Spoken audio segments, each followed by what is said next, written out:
Ahudro bi ehu enhye da hie ha Ghana fo no obeyi afiri hodmo ama ye ho atoye no mampanya be di ekire nsem a oka ye wieye no na NDC amayeko no dwom tinani Yewura Johnson asiedu nkati akire mu se eyo mampanyi dada John Dramani ma moye franka kwani wo NDC amayeko no suade hunu ena enei owuraba omia wo ka ho asem sa no yebekọ banda ewo oti mantem nim adehye du kyeremu se kafnia no power no entimi nyina so ye ntino eha adwadie papaapa ensem no ebi eka ho dontwe ba kontem yaje pine de ba besom ye de aseda ema this way chocolate drink eye Ghana kokoni ye de aye ede aya no wanom bi best point savings and loans and the best assurance special ice natural mineral water and drinks out do ne ka wo bi ne amo ebo mechidom sewers clothing for an ashamatade and na ensem no enie Amapenya be die che Dr. Mahmudu Bawumia wano ena oye Frank Kreni ewo NPP amayeko nim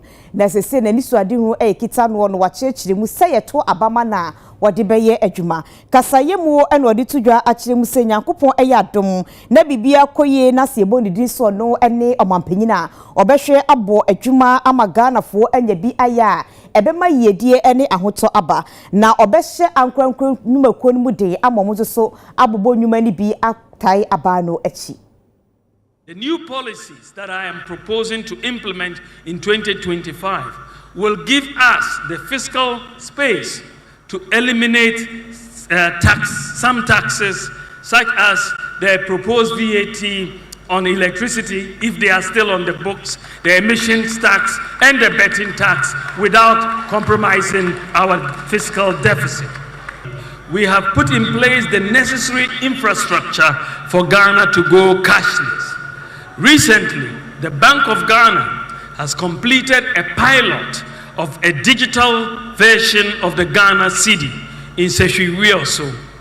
This is known as the Central Bank Digital Currency, or the e-cedi. The e-cedi is designed to work online and offline, and will be launched by the Bank of Ghana in due course.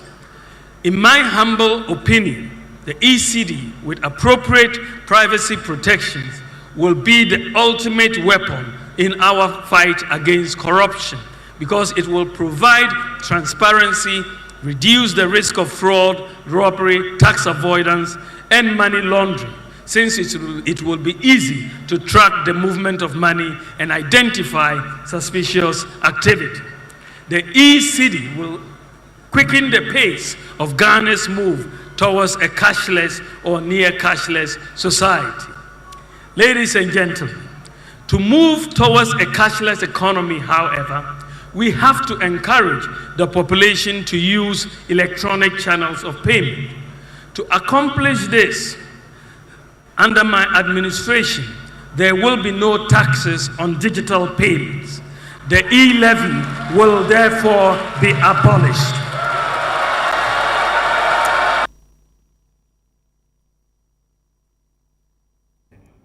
Otoaso ne kasa mu biemu ekire mu se ebra na NDC fo efri abanwa mu 2017 no mobaye no na chese sikasam no eda fom kura wosesem beka ya amampanyi dada John Dramani mama kasa di tudwa kire mu se sese no enam no yare na mpa no ama no akadompe na ye NPP fo na mba mbepe mojedro bi ede ema asa dompe no sese no honam aba ho na so enema enhyeda nyeye na mba ye ne ede amaye.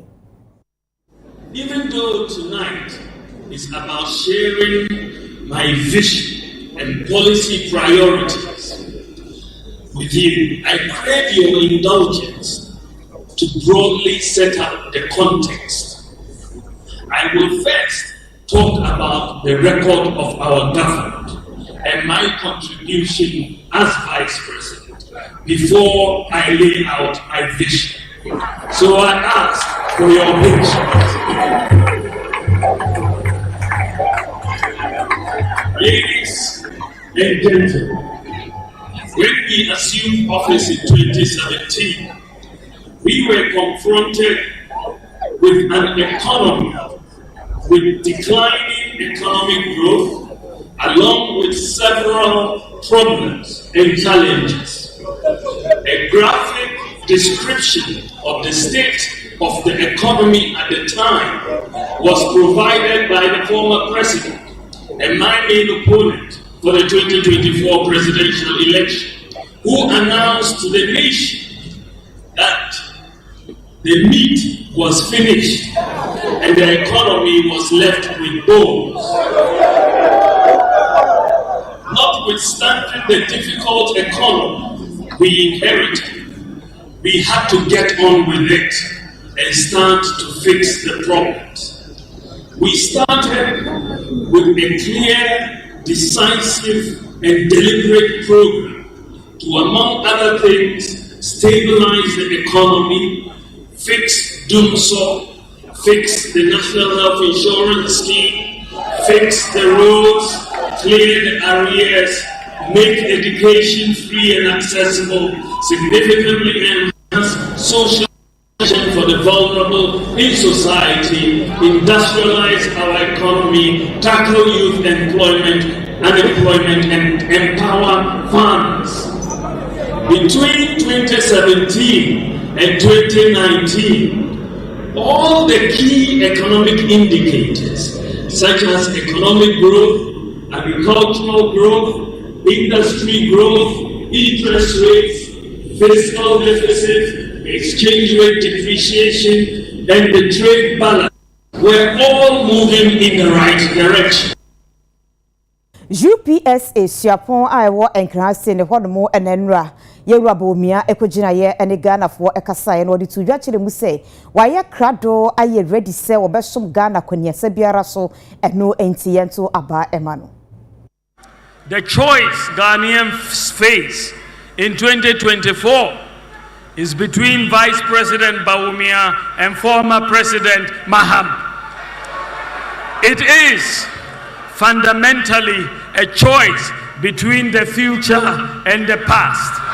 If you want someone you can trust to come up with innovative and impactful ideas to transform Ghana, then it is Dr. Bawumia. If you want someone with personal integrity, who can be trusted to fight corruption, then your choice is Dr. Bawumia. If you are looking for the man who has the vision and commitment to prepare Ghana for the fourth industrial revolution, then it is Dr. Bawumia. Who can you trust to protect and improve free senior high school education? It is Dr. Bawumia. Who can you trust to improve the National Health Insurance Scheme and improve the quality of health care in Ghana? It is Dr. Bawumia. Who has demonstrated a commitment to the development of deprived communities like the Zongo communities? It is Dr. Bawumia. Many people have said that I am the most impactful vice president in Ghana since independence. I do not intend to compare what I have achieved as vice president under President Nana Addo Dankwa Akufo-Addo to that of a vice president who could not perhaps make a mark. I would let you be the judge of that. But I can say that I have never been president of this country before.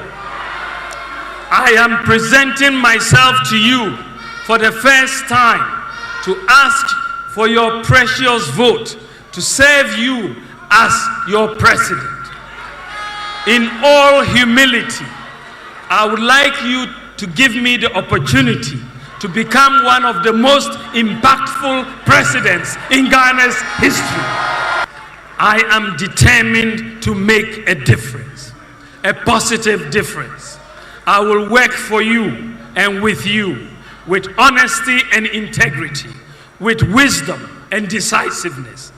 I have clarity in my mind as to what I want to do from day one if you make me president. I will not ask for a honeymoon to cool off and think about what to do. I am prepared and ready to work if you give me the opportunity. You know what I stand for. You know my vision. My vision is about your mission. I believe in the ingenuity of the Ghanaian. Together, we can succeed in building a progressive society of possibilities, enterprise, compassion, open opportunities, and a shared prosperity for every Ghanaian, born rich or poor, born from the north, from the south, born Christian or Muslim, a boy or a girl. With your support and prayers and God's guidance, we can win together. It is possible. Omampenya be de cheto asubiem ewone kasa yenimu echechirimu ese so obabeyo omampenya wode asoafo beye aduonum 50 ena ebeye adwuma bedi achirefo nyinadaka obi fise mpenyi sekretariese eyeche dodo rurent won fa ne bebre kakra bi no matimi aye adwuma. My administration will incentivize the private sector to complement government in the provision of many infrastructure and other services to reduce government expenditure and improve maintenance. The private sector will be encouraged to build roads, schools, hostels, and houses for government to rent or lease to hold. The demand for roads construction is massive, and this has historically placed a huge burden on the budget. I believe that the private sector should finance the construction and maintenance of roads through PPP concession arrangements. Also, the government will move towards leasing rather than purchasing vehicles, printing equipment, and so on. The private sector will have the responsibility for maintaining the vehicles and the equipment.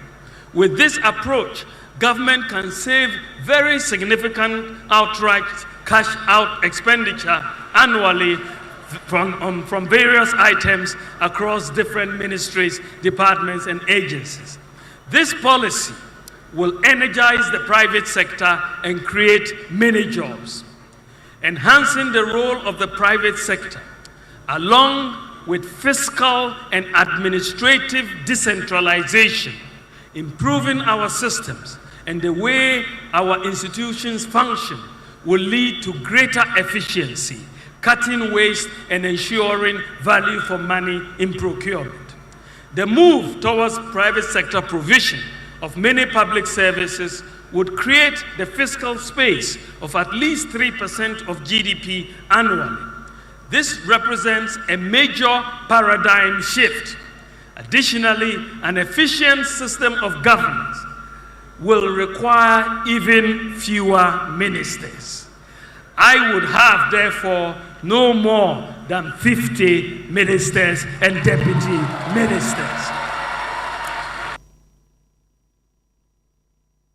Aoye NPP amayekoni Frank Ekreni ekasawie ye no ena NDC amayekoni Dwomtene Yewura Johnson na sie dunketia ede atudwa cheche mu se yo mampanyi dada John Dramani mama ensem a waka no eno ena mampanya bedi akire mbawomia wasan akabiem yi levi no mampanyi dada mama so bobeye firi ho sa pepepe na asoafo no so beto suntiwe no wonka ade bia ehesronko okay say yi levi yeah, NDC for who demonstration.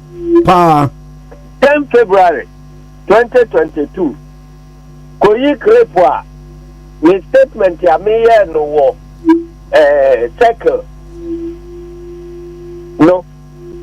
Kada no na mibi ka tu mutu say. The next NDC government under President Mahama no. We will scrap the e-levy within the first 100 days. Record. Other than that, we are and there are no new policy out there. And yes, we are very consistent to say e-levy no and yet and yet you buy a best craft. And he said, why not be Bianca?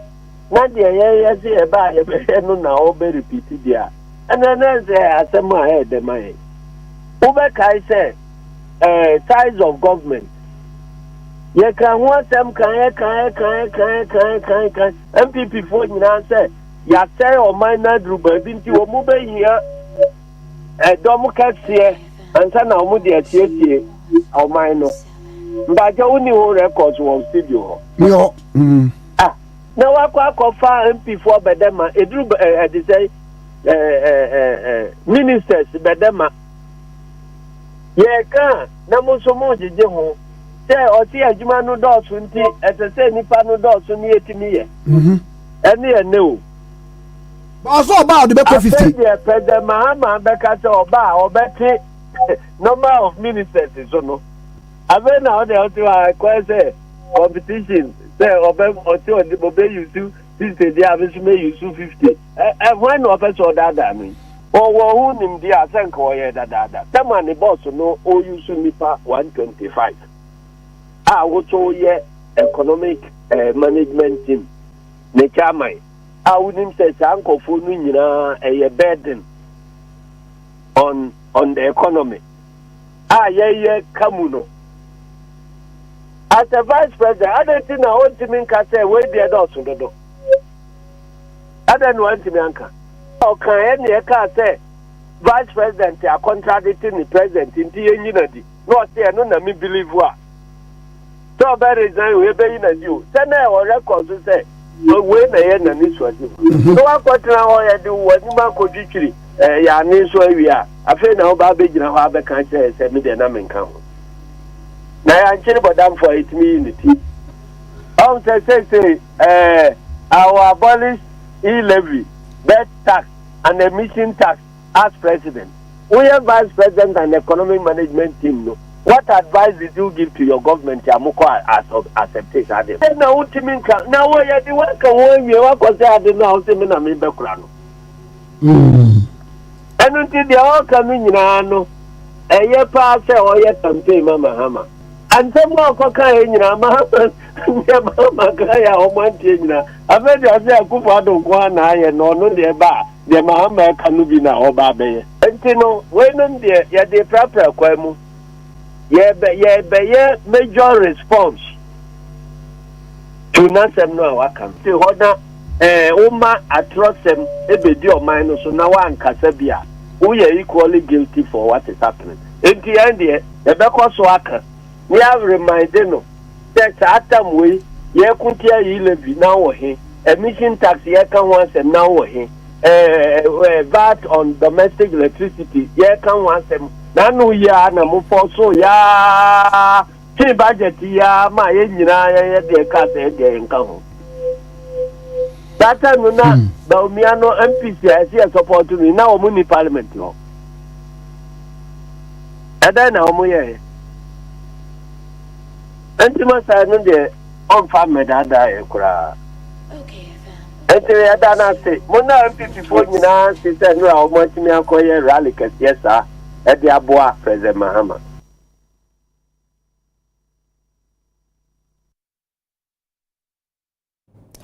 Na ensemo a yewura bawomia eka ya ebi eni se e-levy obeye free ho emission tax obeye free no mo na bet na nase bet yo mo ye ne to eda so no obeye free mo amasikasem akoyie no eni nyema ba akumienu bi ye kwa omano sunya ni Dr. Joseph Obeyin a won na gutak ekuo no woye dwomtenani edi enkomo dogma hai mejo so mewa omanpanya be di eche MPP amayekoni Frank Ekrani akasa enra na wo ho no mu bi ena wakasa ya di tudwache mu se eto ahodo bo mo beye firo ne kwan yefa so gyeto no kra no obehwe asakra mu ama Ghana Revenue Authorities so wode nhye papa beto akwa mu ede amomo wote ye no woje ne se bra na wote wi yo on say ya your business community no there ya semo ehia ye no akoye ba kope eye excessive taxation na emwa impuntu ewe ye nyuma ye no mu nti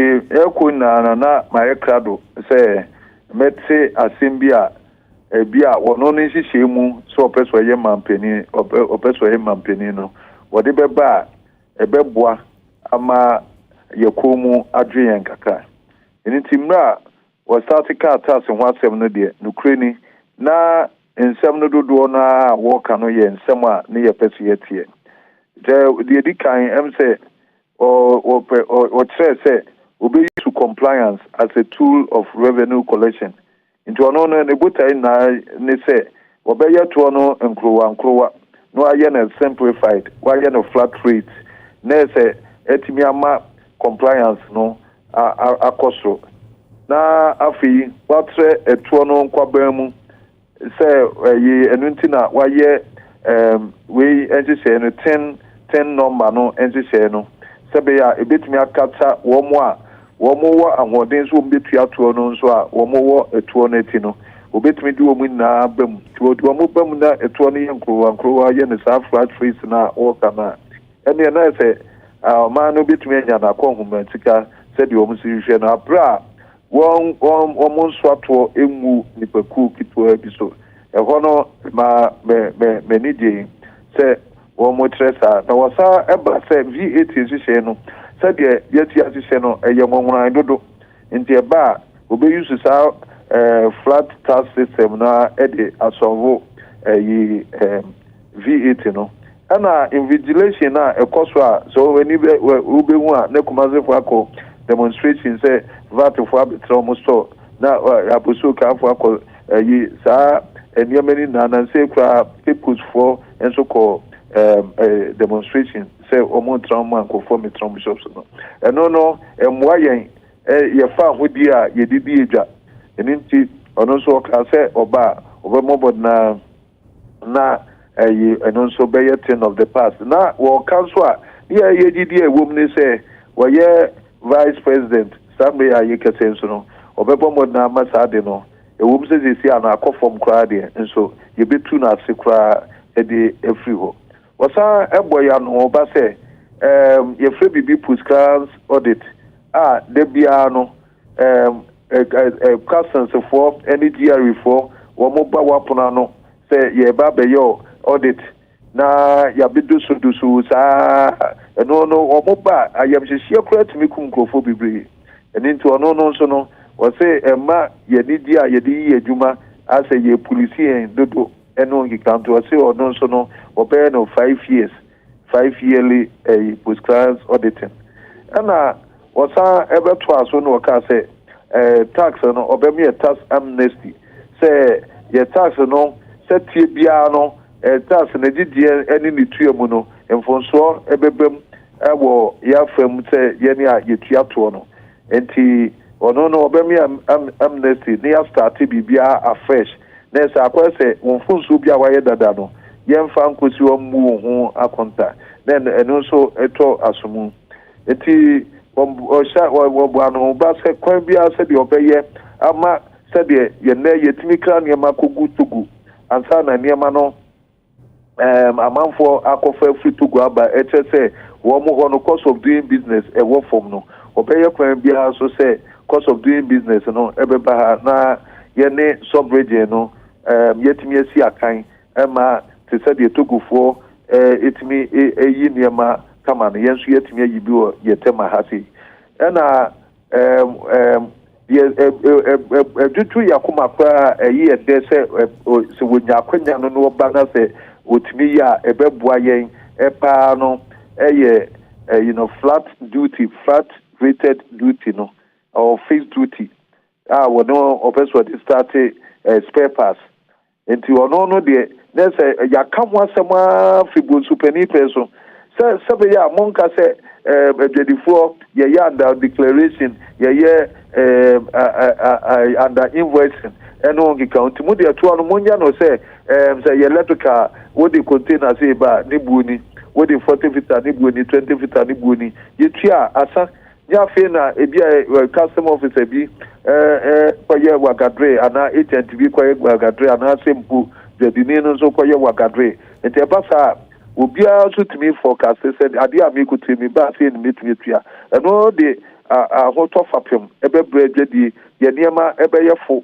ama ya ye competitive in the sub region into eno so okaye no na me need hu say eno so be drive your political discussion abi hu say very important say ye be adopt sa flat rate system no na yetimi de aye nti enukure ni ensama ye kwate ho no se womo estimating team de ye omo policy said ye wo kire no na waka se eno afina womo be ye omo manifesto no ono so no so omo ba ya bobo anu a ye so ye de input kakra ye esi ye de ka ho no ye de be ka ho no o manyene na political party be a potential winner of the election. Now say obia wo be fa sa ne ye be boa atwadie impuntu bia no a you won so wanwene no fiko watie yensem na wodi yensem no mo wanwene policy bi no te se de enra yeti no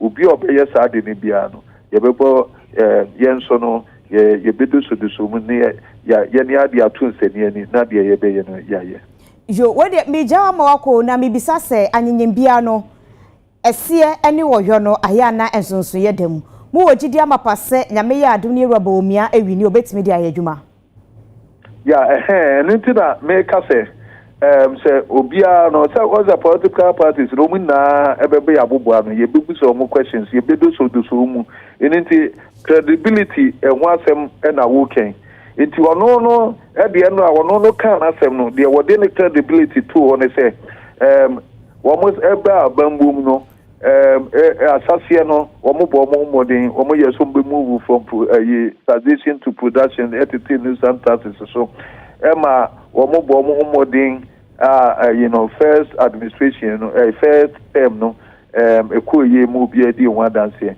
and o sa be ka challenger omunya ye from 2020 whole ban of COVID by in Ukraine challenges of wonya ye ntu aka sa ne ma ne bienu and o sa ka ade a ono ankasa etimi aye wo ono ankasa ne office digital project na oye no atrese ono no eno de ehye ono ankasa ase waye eno sa yi bi se obeyi yi levi no de free ho me de tun se ni ana se se me hu ni se no wo peso o ma manfo hu se e bia yi levi no ba ye no na ompene so na bia ni leader no de ba ye nti obeyi from me pato se obi betimi adwen ho sa nti obia no political leaders no a wo mo ben na no obia be ma ekwan na wo mo de wo mo credibility no ato nsani ani te se de no try say obeye no ya de ato nsani ani ni asone so ni ahwe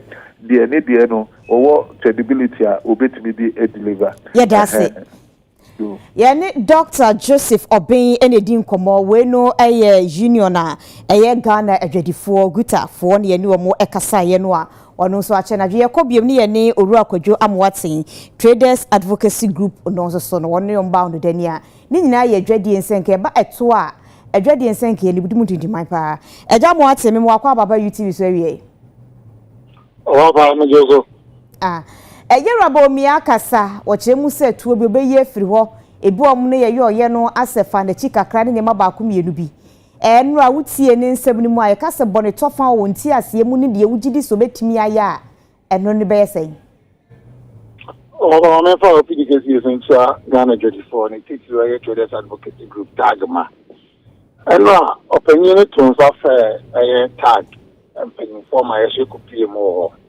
na yetie ni nsem ni nyina no so ye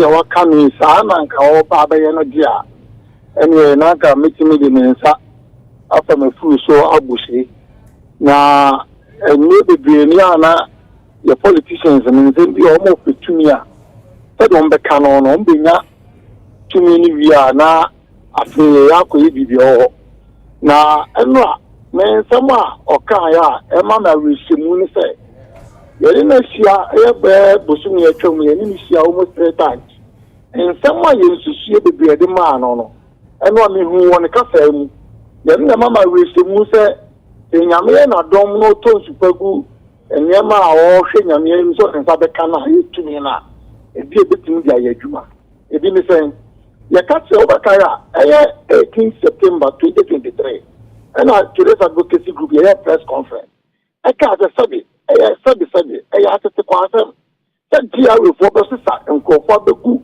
ekedi new store say obi beto ade a ontro obi beto ade ba akono atro mienu no atro mra ne do ya yewo mu ya o mampanya be dia che digitalization a o kano ye nyi so ye nya sabi enema atwam a ye de afi dwodifo no ye na awotwe dia we so responding and on the 2nd October 2023 yes I hear rebata na ye no mo fa e kotna ase ya ka kire o mo se ta bi ne twem na o mu nyai na egu Ghana ye wufi Omampenya be the church who say, Sansam na not to this advocacy group here come.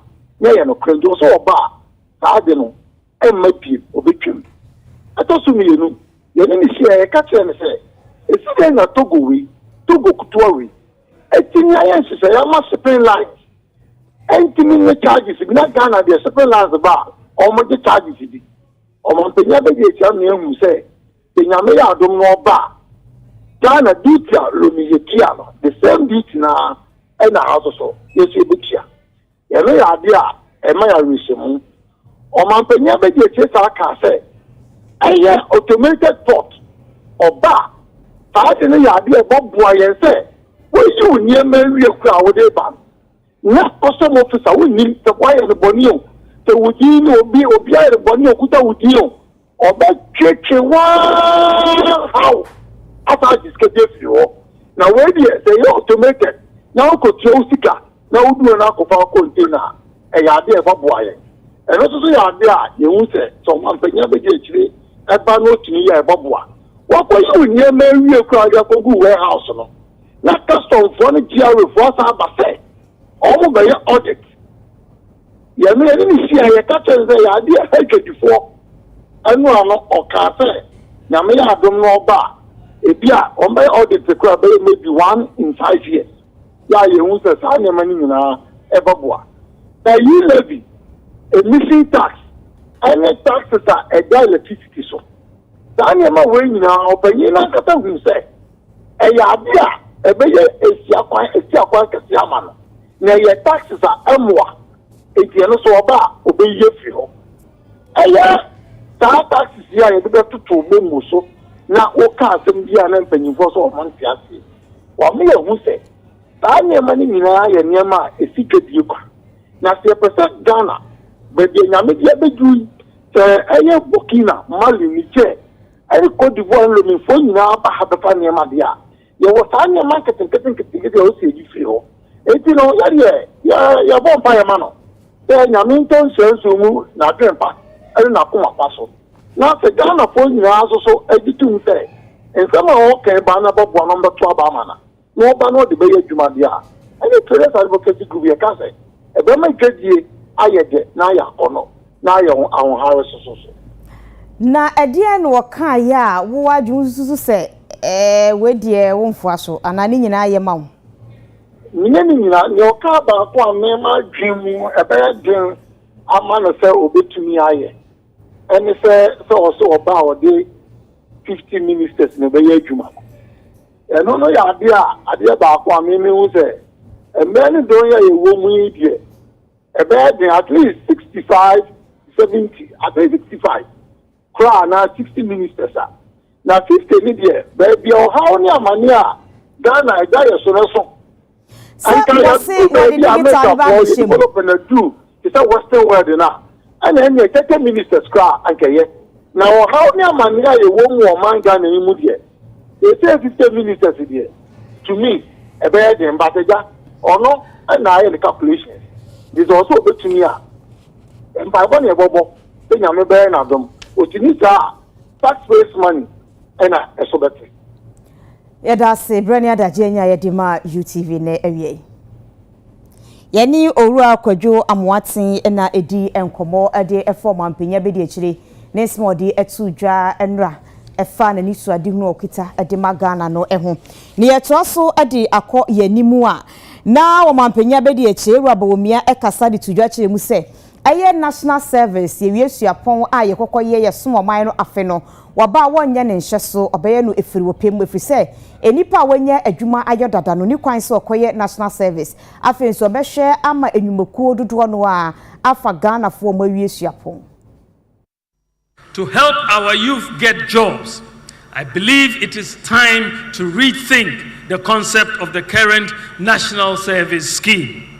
My government will propose that those who, after completion of their education, can secure jobs will be exempted from national service.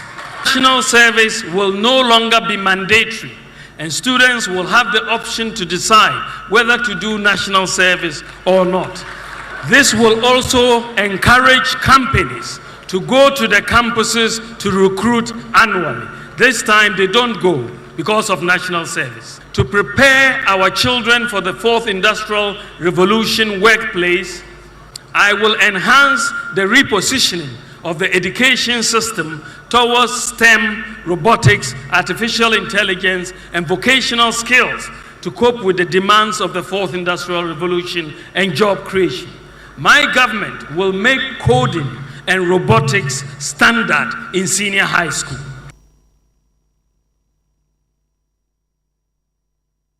Ghana Central for Kamu Company for Eden Krata by Shiamupo Afaho at the Atuja Chim say, Jendi Mashe Bejani, a 15 equating to Ghana for and Central for Yeninu Endij Mebia, Bonibaka Sia blacklistino, Ni Nadane se wajino no mo ashare Ameyabu City FM City TV, or more Central ni ewa Matifi Mantime Bra, na MPP for Eto Aba.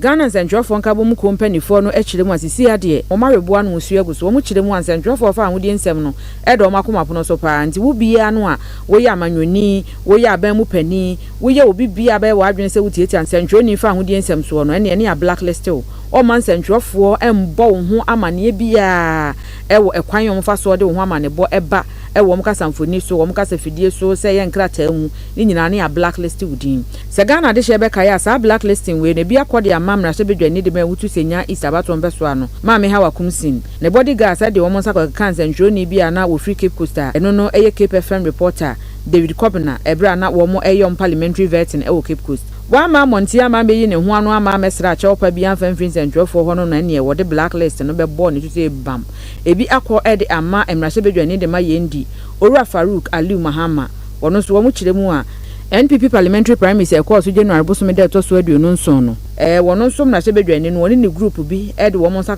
kan City FM TV reporter Muhammad Aminu Alabira enti ono nso blacklist no ebi akode amano a wa season Central for se memo obi bia mo amane emfa vakrache hu ewo mo afidie eso. All media houses must blacklist and offer Farouk Aliu Mahama no media coverage, interview, etc. As the MP for Yendi and any other state position, he owes until further notice. We want you to know that apart from him being insensitive to the work of journalists, as demonstrated during the parliamentary primaries, there are vigilantes around him who may harm you. So just steer clear or stay away from him and his tax. The MPP leadership at the national and regional levels must seek justice for our colleague, Mohammed Amin Alabira, by sanctioning the MP and his hoodlums appropriately. The Ghana Police Service should speed up with investigations into the case and arraign the perpetrators before court to face the full rigors of the law for their distasteful conduct. This time, the policemen and women are witnesses to the incident as it happened. We are giving the MPP, regional and national, and the Dampare-led Ghana Police Service 10 days ultimatum, each to hear from them. They should arrest the perpetrators. If they fail, we shall advise ourselves accordingly. Enwache ena yene reporter eno no City FM TV reporter Muhammad Aminu Alabira nso twetwe nkomo na ohawa wo fa mu eni atete a wo de ne fa mu e wo saada no sei eno no so de tudwa. I was reporting all what was happening there on TV. So it got to a time the member of parliament for Yendi, Honorable Farouk, he got up and was moving towards the police, asking, "Where is the commander? Where is the commander? He should be held responsible. Why did you allow the gentleman to come to the because the place was cordoned off. So why did they allow the gentleman to walk in there?" So that because I was carrying it live, all the process it was still live on TV. So when he was moving towards the police commander, the police boys stopped him. So as an opportunity that I was trying to give him, brother, so I came to him. So Honorable, tell me, you are live on City TV. What is happening here? What is happening? Tell me. Before I realized, he just slapped me and then kicked me.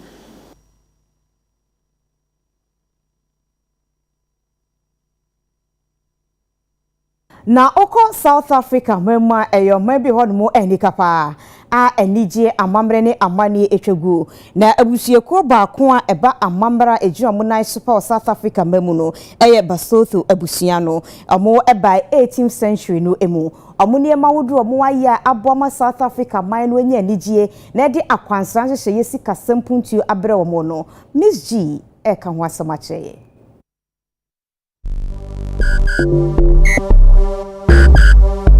Please have White on the set. It's Ronnie on the beat.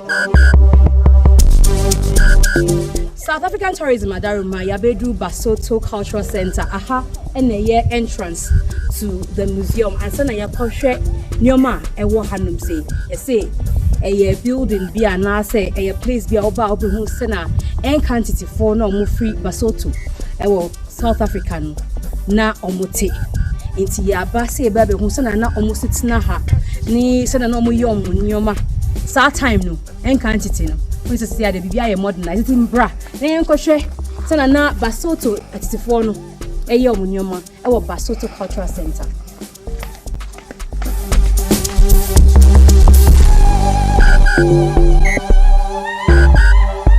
Please have White on the set. It's Ronnie on the beat.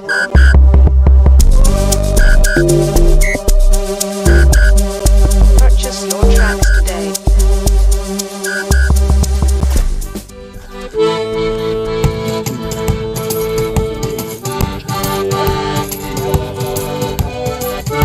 Yes, Misa.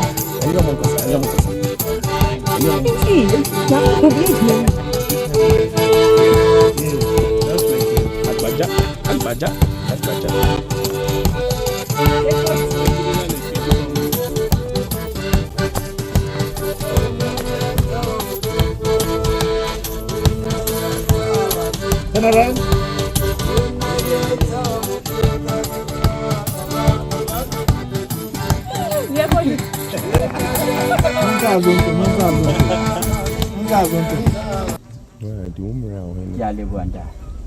Okay, I was just again reporting to the chief. He says he welcomes you to be here. When you go home, travel safely. To show a proper welcome, the chief is going to offer us something to take. The Sogam beer, just 1% alcoholic. But before the chief could eat or drink anything, the advisors they want to taste first to see if any poison inside. After the advisor tasted, it passes to the chief. After the chief has tasted as well, it's then that we allow the visitors to have a taste. So in our culture, we don't have ladies first. We always start with men as are the head of the family. Gentlemen, you are going to sit next to the chief there and have a taste of our beer. Even for photos, even if you are not drinking. Please have White on the set. It's Ronnie on the beat.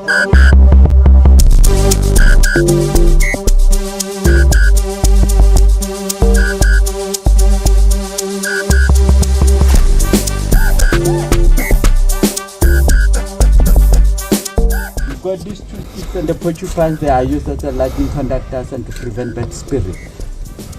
So I'm going to ask one from you just to come and kneel in front here so that you can demonstrate with him or any volunteer.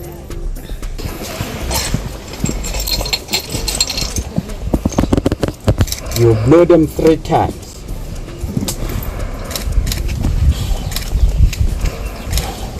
And throw them down.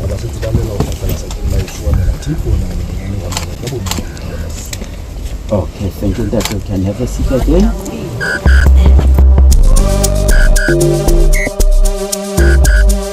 Purchase your tracks today.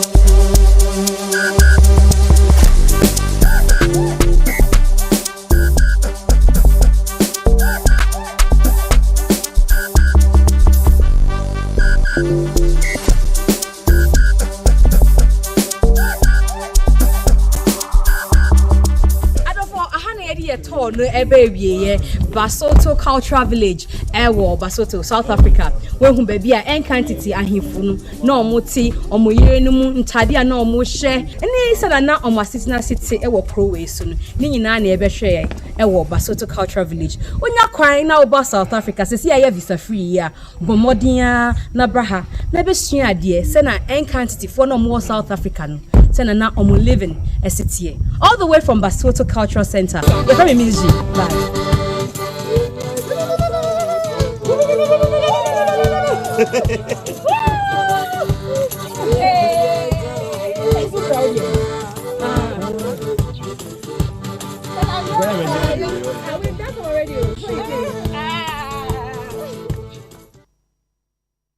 Onya brani adaje ne sika oho nko ade a na wako South Africa na wako hwe ni so ade kakra ya mamre ne ya mane ya bibiman esesepa ya gya wese so ahome abaye ba bongo di fara wode sports agudie eba beto aso.